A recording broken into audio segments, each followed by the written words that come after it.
All our beautiful people. Um, yeah, this is part of my response to the video I made. I did not kill him. I could not respond in time as some of the comments were coming in because I just felt sick. I've been sick for a while, but after recording that video, maybe it's because of the rain, because it was raining while I was recording, and then after that I got some few drops of rain as I was coming out of the car. I don't know it's because of that or what, but I just had a relapse of a very bad flu that I've been having for the past 2 weeks. So I saw your comments.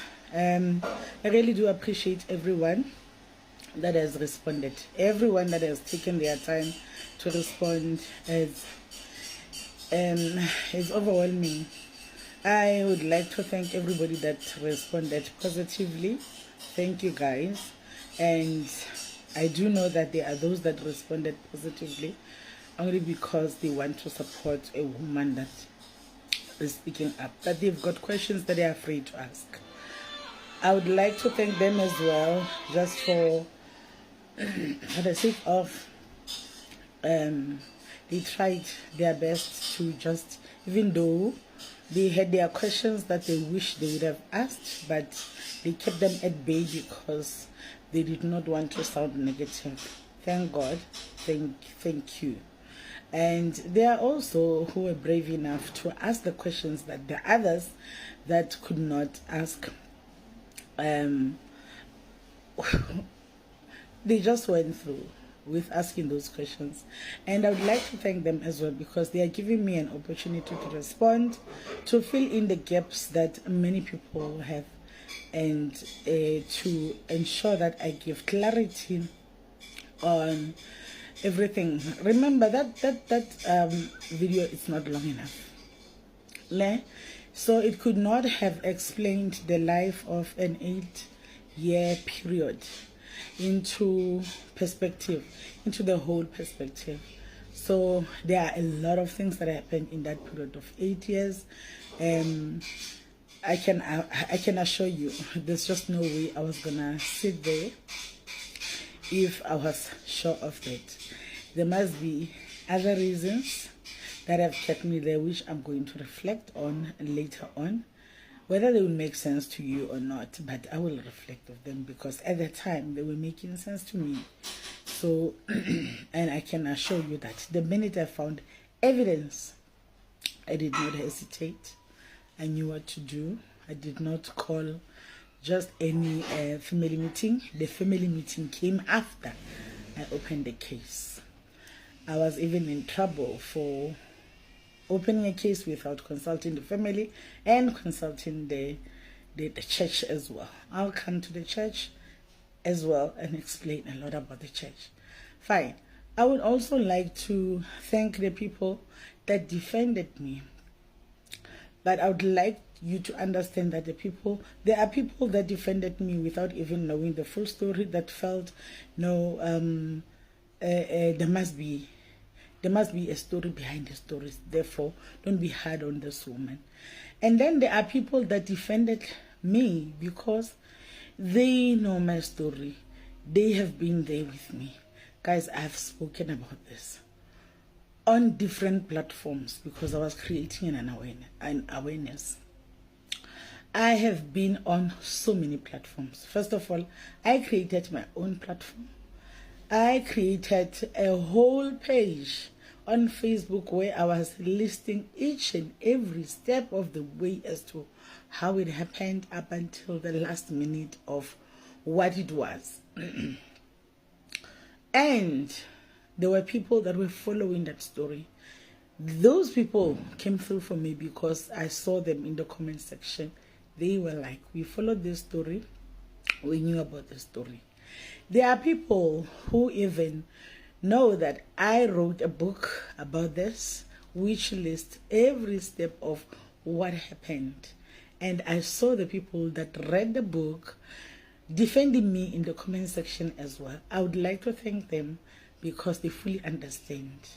And I would like to just thank everyone again for commenting, because as much as it is harsh, most of the things that people are saying are true. I was an enabler, but I will explain how I got to be an enabler and a victim and a person that was groomed as well. Because people think it's only children that are groomed. It's not only children that are groomed, even adults are groomed. I did not want to use my TikTok platform at the beginning. I wanted to use my TikTok platform as just a platform that I can have fun on, because all my other platforms have been too serious. I thought here on TikTok maybe I can just come and have fun. But I feel like right now I'm at a point where I am forced to use my platform the way I use the other platforms, to use it for information purposes, because I've realized that many of the people that are judging me in the comment section, rightfully so, are the people that do not know that some of these things may be happening in their own places, but they don't know what to look for. They won't know. If you don't know what to look for, you won't know what to look for, and you won't find what you need to be finding.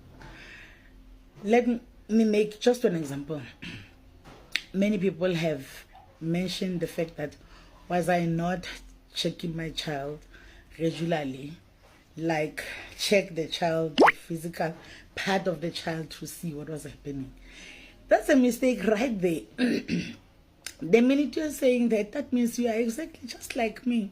You are just as gullible and just as uninformed, just like me. Because you know what, in that whole time, that is what I was doing as well. I was checking the child there, thinking I could see something there, and not seeing something there was giving me a thought of I'm hallucinating. No, this cannot be happening, because why is the child okay? Even taking the child and the child being checked by the doctor, finding the discharge, but no penetration. The doctor himself is not convinced that the child was penetrated, therefore the child cannot have been violated. The doctor. And I'm just a mere layman person. Also, I thought, if a child is violated, you need to find something there. So if the child is not violated, then they would be intact. If the child is intact, they are not violated. I'm going to teach you a lot about that, because that's where things change. We're looking at the wrong places. I learned in my story that it is possible for men to satisfy themselves with their children. The pedophiles have a way of satisfying themselves with their children. They can wrap themselves between the thighs of the child and ensure that they do not penetrate, and then ejaculate on the child. They can just ejaculate just next to the child, on the child's thighs, or in that private space of the child. They can just put it there and ejaculate after they have done everything. And then they can wipe the child when they are done.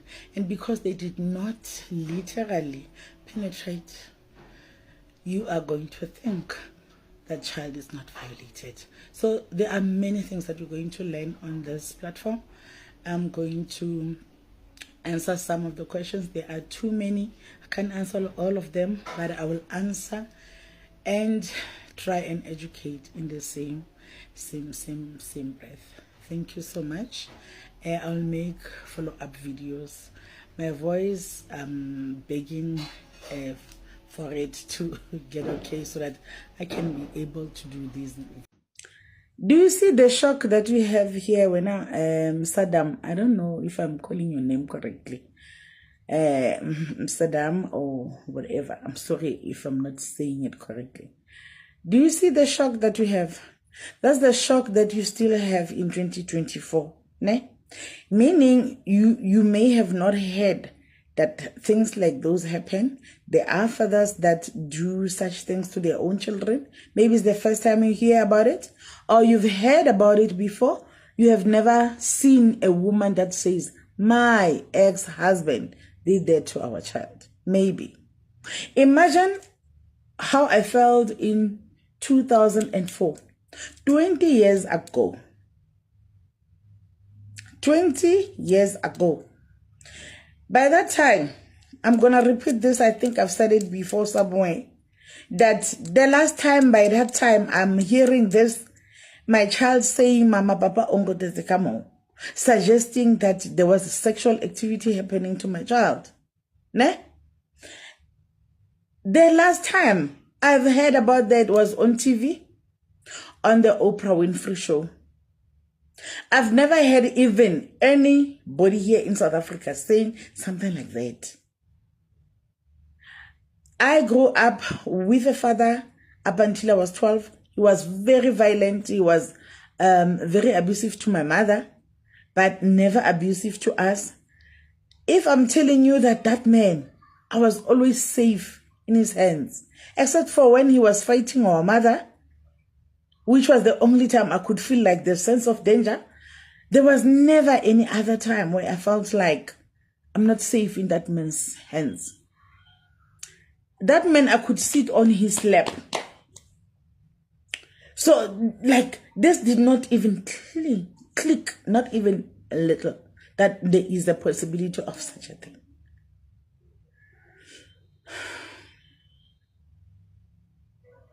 Not even when my ex-husband, while we were still dating, while he had suggested that his brother could be doing that to his own child. He had suggested something like, I don't trust my brother. My brother could be sexually abusing his own child. That one is capable of sleeping with his own child. He whispered that. And I looked at him. I remember feeling like, hey, Bo, is there such a person that thinks the worst out of their brother? To me at the time, the topic was even such a taboo. I never even revisited it. Instead, I wanted to convince him to say there can never be such.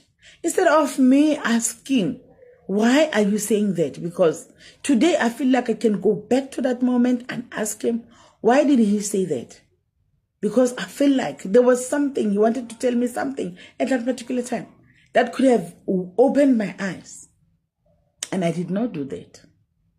And the conversation just went by like that. I missed that opportunity. That was even before we got married, even before we had children. So, now, the child has said this. I'm thinking, I shocked the child. When the child said, Mama, Papa, I got so shocked. I even shocked the child to a point where when I wanted to ask her again and again, what did you say? Please say it again. What did you say? Papa, we ain't saying. And she was like, no, Mama, Papa, hankies are next. No, Mama, Papa, hankies are next. So I noticed that I had scared her the first time she told me that because, guys, I got so scared. Fine. Call the ambulance. Tell them I don't have an emergency, but the child has said this to me, and I feel like I would like to have her checked tonight. And they were like, it's okay. That's an emergency enough. Anything for the child, involves the child, we are coming. They came. Took us to Midval Hospital in Vereeniging. While we were there, the police came. They were called by the ambulance people because they were not called direct by the ambulance people. The ambulance people called Childline called the police. The nearest police station to 3 Rivers was Vereeniging Hospital. They took us there. The child was checked. Guys, the doctor said, here's a hymen still intact. No sign of penetration. Now or ever before. And the child, the doctor said, asked me, is it his child? And I said, yes, it's his child. His biological child? Yes, it's his child. The doctor said he can never do that. Maybe the child, while he was urinating, the child was looking. I said, no. The child said, he pointed between her thighs, and she was like, no, the 3-year-olds have got too much imaginative minds. They've got creative minds. And then he also said they are also liars. The 3-year-olds are very creative. They can lie.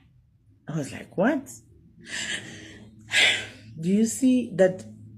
I don't want to put the whole blame to the doctor, but he has contributed to this. Sharp. Then the rape kit is there, brought by the police. The discharge is found by the doctor. We can even see it. It's white. The child. It was not the first time I saw the discharge on the child, guys. I was a first-time mother. I didn't know. I've never, even at home where I come from, the boys are, my brothers, my siblings are all boys. So I've never raised a girl child. I didn't know that a girl child should not have a discharge. I had seen a discharge before, making me to believe that it was not the first time that this man had done that. But this I realized long time after. Only now I'm realizing that, okay, it could have been that all those times that I had seen the discharge before could have been that. I didn't know. I did not know. So for anyone that is a mother for the first child, this is one of the signs that you need to look for. A girl child should not have a discharge. If your small girl child has a discharge, it's time for you to just rush and go see the doctor, because it can be an indication of something. And guys, another thing that I want you to be aware of. I didn't know at the time that people can sleep with a child. Not sleep with the child, but they can somehow satisfy themselves with the child, either next to the child or whatever they do, and then they can ejaculate just on the child. They can do that. And you won't see any penetration because they don't penetrate. So if you are going to open a child, look for any sign of penetration, you're not going to see anything. If you're going to tell me that you did not wash your baby, like I've seen so many comments, people accusing me, did I not bath the baby? Did I not check my child regularly? I did that. Guys, that is not enough. These people are way step ahead. Perpetrators who are related to the child, mostly, they start with something called grooming. With grooming, they start by introducing the child to the sexual act, but not going all the way. By doing such things, they satisfy themselves in other ways, but already introducing the child that this is okay, this can happen, but this has to stay a secret. And they would do such horrible things like just ejaculating on the child, but not actual penetrating. So if now you are out there looking for penetration, you are looking for the wrong thing. So my sweetheart, as time is leaving me in this video, I'll go make another video. Yes, unfortunately, there are people like that. Hi, Nontlantla. Thank you for your honesty when you say, I'm sorry, but I am mad at you, Mama. Listen, Nontlantla, you can never be as mad as I am for myself. I battled with self-blame for years. For years. Let me tell you something. I think this is the 12th year after our separation, because the last time I found evidence that I could not deny anymore was in 2012. By the way, I wrote a book called Denial of a Married Woman. Denial of a Married Woman. I will share the book. I'll share the picture of the book name after this video. You can never be as mad as I am. Can never. I battled to a point where I lost my mind. For about 3 months, I was declared unfit for duty. I was sick, mentally sick. I was put on treatment. I was like out of the world because my mom had to come and babysit me. This time, by that time that I'm losing my mind, I have a 1-year-old baby. When I just found out, I had a 1-year-old baby, which was my son, who was breastfeeding. I was told when to breastfeed. I was told when to take a bath. I was told, guys, I would get into the car. By this time, I'm driving now. I even have a car.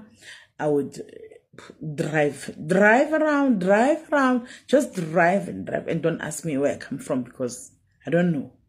By the grace of God, I would always find a way home because I would just get into the car and then start driving. I would be crying along the way, and then sometimes I lose my mind. I had even memory lapses.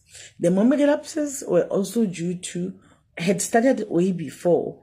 I realized after that they were also due to the drug that he used to give us, because he used to drug us. So I had memory lapses long before, but then they got worse after finding out. So I would just drive for hours, not coming home. And then, by the grace of God, I'll find my way home. I stayed safe. I didn't cause any accident at the time, but I can tell you right now that in 2012, between July, August, September, October, I was not supposed to be driving. I was a danger to the roads of South Africa at the time, but I was driving. Fine. Now I understand why you are angry at me. I'm angry at myself as well. But I'm no longer as angry as I was, and I'm glad that I can speak about it. And I don't mind when people say they are angry at me, like you are saying you are angry at me. And I love when you say you are angry at me, because that means you are never going to make mistakes that I did. That means you will stay awake and ensure that what happened to me does not happen to your child. That is why I'm talking. I'm going to say this. I'm going to talk because I am making sure that I'm changing a discourse for one woman and for one child out there. Maybe for 10, that will be even a blessing to me. Now, on the previous video, you may have seen I spoke about up until when now the doctor has checked the child. Now it's time for the police to take me home. Before then, another thing that I forgot to mention in the other video is that there's another thing that the doctor said in terms of the discharge that was found on the child. The doctor suggests that it's because of the soap that I was using. He asked me what soap I'm using. I said I was using for mentioning you in this video, but I'm just, I have to be honest. So then he said, he suggested that I then onwards, because he said it could be the reason why the child gets a discharge, because I even told him that it's not even the first time that I saw that discharge. Sharp. Now he swapped the discharge, that discharge, put it in the box. Now we are going with the police now, because remember, the ambulance cannot take me back home. The police taking me to Vereeniging police station. Now my heart is pumping, it's pumping. Why am I taken to the police station? And they are like, no, unfortunately, we want you to make a statement. And I was like, no, you were there, you were with the doctor, the child was not violated. Me, I said that, hate me, swear at me, it's fine, I deserve that. I said, no ways, I'm not doing that. They begged me. One of the police was Mukwena. I remember that surname because it's a common surname. It still rings in my head. I feel like I can see those two police officials. If I remember well, it was two men. Mukwena was the one that was even more insistent. insisting that I open a case. He even told me that, please, he said, even if you can just write that statement at this particular time, the child said, my father related me, and then you end it there, it's fine. We are asking you to just open that case, just that docket, because we need to take the docket together with the rape kit to FSL, Forensic Science Lab, for it to be checked. And it cannot go alone. It has to be accompanied by a docket, because we need a docket number and all that. And I said, never. I'm not going to do that. I refused. And they asked me why. I said, you don't know my husband. My husband cannot do that to his own child. And we were there. The doctor said nothing happened to the child. And, you know, today when people say nothing happened, I'm like, yo, guys, I feel like crying very, very loud, because I know that it is possible for people to violate children without penetration. And when we are looking for penetration, we are looking for the wrong thing. Only now I know that it had to, you guys. So you cannot be angrier than me, because had I listened to that, I can't remember what it was, Sergeant Mukwena and who, the way I wish I could just remember the other name, because I think maybe it can, I don't know even if it can help.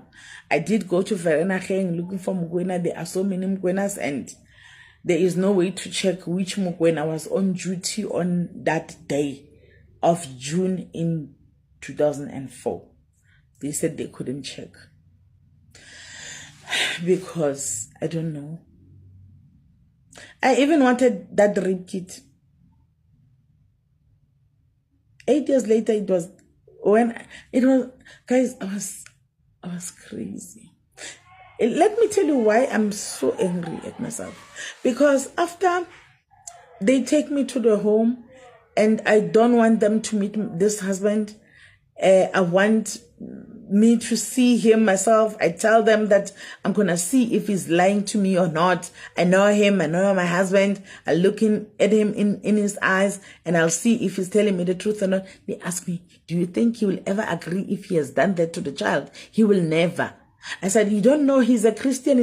They said, we have seen so many Christians. They said, in such cases, we have seen more Christians than anybody else. They took me home, got home, comes, and he looks at me. I'm telling him that we come from the hospital. The time is almost up. I'll do another video. So, in closing, yeah, you can't be as mad as I am towards myself. Yeah. Sometimes I have forgiven myself at some time, but I don't want to lie right now. Each time I talk about it, it gets fresh, and I can't help it.